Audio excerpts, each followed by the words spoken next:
키워드로 뉴스를 살펴보는 빅데이터 뉴스 빅뉴스입니다. 오늘자 9천여 건의 기사에 가장 많이 나온 단어들 보고 계신데요. 경제면부터 분야별로 보겠습니다. 먼저 한국거래소 관련 소식인데요. 거래소가 집계한 결과 1분기 국내 상장사들의 영업실적이 지난해보다 큰 폭으로 늘어 주목받았습니다. 코스피 상장사의 매출은 지난해 같은 기간보다 9% 증가한 538조 원이었습니다. 영업이익은 131.73%, 순이익은 361% 급등했는데요. 언론은 백신 보급 이후 세계 경기 회복세가 두드러지면서 제조업 실적이 빠르게 회복됐다고 보도했습니다. 다음은 정치면인데요. 오늘은 국회 법사위에서 여야가 충돌했습니다.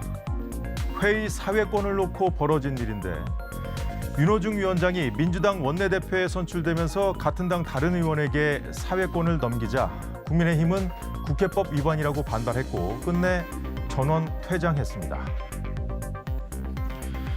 더불어민주당 부동산 특위도 이목을 끌었는데요.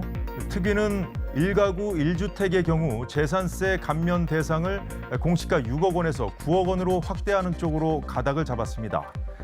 다만 회의를 마치고 확정적으로 발표하지는 않았는데요. 종부세와 대출 규제 완화 방안도 테이블에 올려뒀지만 당내 반대 의견이 커서 당장 결론을 내기 어려워 보인다고 언론은 전했습니다.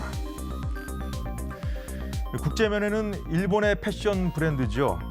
유니클로가 떠 있네요. 미국 정부가 유니클로의 셔츠 수입을 금지했다는 뉴스 때문입니다. 중국의 신장 위구르 자치구에서 강제 노동으로 생산된 면화를 사용했다는 이유에서인데요. 중국은 신장에서 강제 노동은 없다며 발끈했습니다. 미국에서는 아마존 최고 경영자 제프 베이조스가 설립한 우주 탐사 기업 블루 오리진이 우주 관광 로켓 유인 캡슐 탑승권을 놓고 온라인 공개 입찰을 해서 화제가 됐는데요.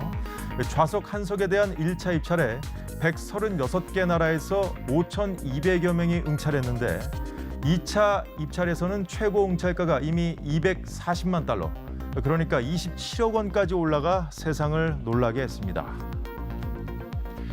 사회면에서는 교육부가 적정 학생 충원율을 충족하지 못한 대학에 대해서는 권역별로 30에서 50%로 정원을 감축하는 방안 등을 담은 대학 구조조정 로드맵을 내놨다고 여러 매체가 보도했고요.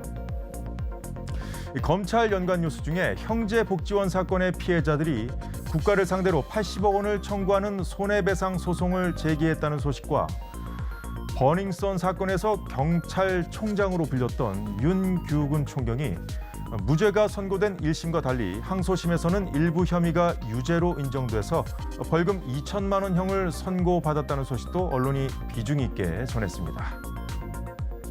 빅뉴스는 여기까지고요.